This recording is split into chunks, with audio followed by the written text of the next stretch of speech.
यह कहानी उस घर की है जिसे लोग 7 छतों वाला घर कहते थे।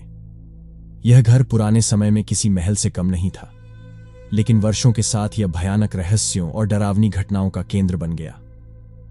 यह घर भारत के एक छोटे से पहाड़ी इलाके में स्थित था, जहां लोग इस घर से दूर रहने की सलाह देते थे। उस घर के बारे में कई कहानियां प्रचलित थीं, लेकिन सबसे डरावनी कहानी वह थी जिसे मैं आपको बताने जा रहा हूं। यह कहानी मेरे दादाजी के समय की है, जिन्होंने इस घर में रहने की कोशिश की थी। यह घटना 1970 के दशक की है।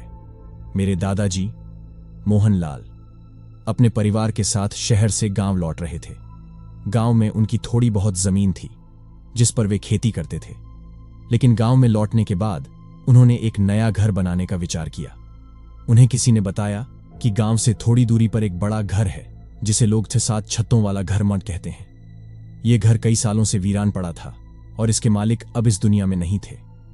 दादाजी ने सोचा कि घर बड़ा और अच्छा है, इसलिए उन्होंने वहां रहने का मन बना लिया। गांव वालों ने उन्हें चेताया कि वह घर ठीक नहीं है, वहां अजीब घटनाएं होती रहती हैं, लेकिन दादाजी ने इसे अंधविश्वास मानकर नजरअंदाज कर दिया। जब दादाजी अपने परिवार के साथ उस घर में पहली बार पहुंचे तो घर बहुत ही शांत और डरावना लग रहा था। 7 छतों वाला यह घर दूर से ही एक महल जैसा दिखता था, लेकिन पास जाने पर उसकी हालत जर्जर थी। घर के चारों ओर घने पेड़ थे और आसपास का माहौल बहुत ही सुनसान था। पहली रात सब कुछ सामान्य लग रहा था। दादाजी और उनका परिवार सोने के लिए चले गए, लेकिन आधी रात को अचानक से घर में अजीब आवाजें आने लगीं, जैसे कोई भारी कदमों से चल रहा हो। पहले तो दादाजी ने इसे हवा की आवाज समझा, लेकिन जब आवाजें और तेज हो गईं तो वह उठे और घर के अंदर देखने निकले। उन्होंने देखा कि ऊपर की मंजिल से किसी के कदमों की आवाज आ रही थी। जब वह ऊपर गए तो वहां कोई नहीं था। यह देखकर वह थोड़ा डर गए, लेकिन उन्होंने इसे अपनी कल्पना मानकर नजरअंदाज कर दिया। अगले कुछ दिनों में अजीब घटनाएं बढ़ने लगीं। रात में दरवाजे खुद ब खुद खुलने लगे, खिड़कियां बिना किसी कारण बंद हो जाती थीं और घर के अंदर अजीब सी फुसफुसाहटें सुनाई देने लगीं।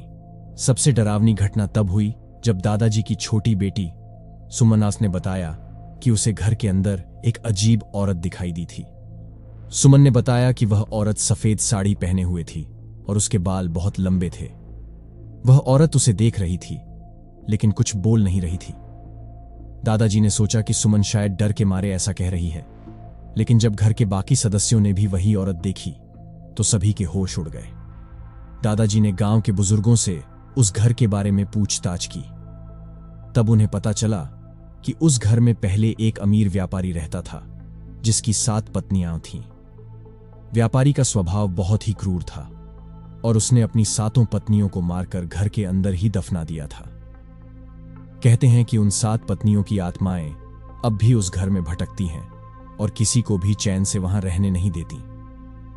यह सुनकर दादाजी को एहसास हुआ कि जो कुछ भी उनके साथ हो रहा है वह उन आत्माओं की वजह से हो रहा है। उन्होंने तुरंत फैसला किया कि वह अपने परिवार के साथ उस घर को छोड़ देंगे। घर छोड़ने से पहले की आखिरी रात सबसे डरावनी थी। आधी रात को अचानक से घर में जोर जोर से दरवाजे बजने लगे, खिड़कियां पूरी ताकत से खुलने बंद होने लगीं और पूरे घर में भयंकर शोर मचने लगा। दादाजी ने देखा कि वह सफेद साड़ी वाली औरत जिसे उनकी बेटी ने देखा था अब उनके सामने खड़ी थी। उसकी आंखें लाल हो चुकी थीं और उसके चेहरे पर एक डरावनी मुस्कान थी। दादाजी ने तुरंत अपने परिवार को उठाया और सब लोग घर से भाग निकले। उस रात के बाद उन्होंने कभी उस घर में कदम नहीं रखा। आज भी वह घर वीरान पड़ा है। गांव वाले कहते हैं कि उस घर की 7 छतों के नीचे आज भी उन 7 आत्माओं की चीखें गूंजती हैं। कोई भी उस घर के पास जाने की हिम्मत नहीं करता। यह घटना मेरे परिवार की सच्ची कहानी है जिसे हम कभी नहीं भूल सकते।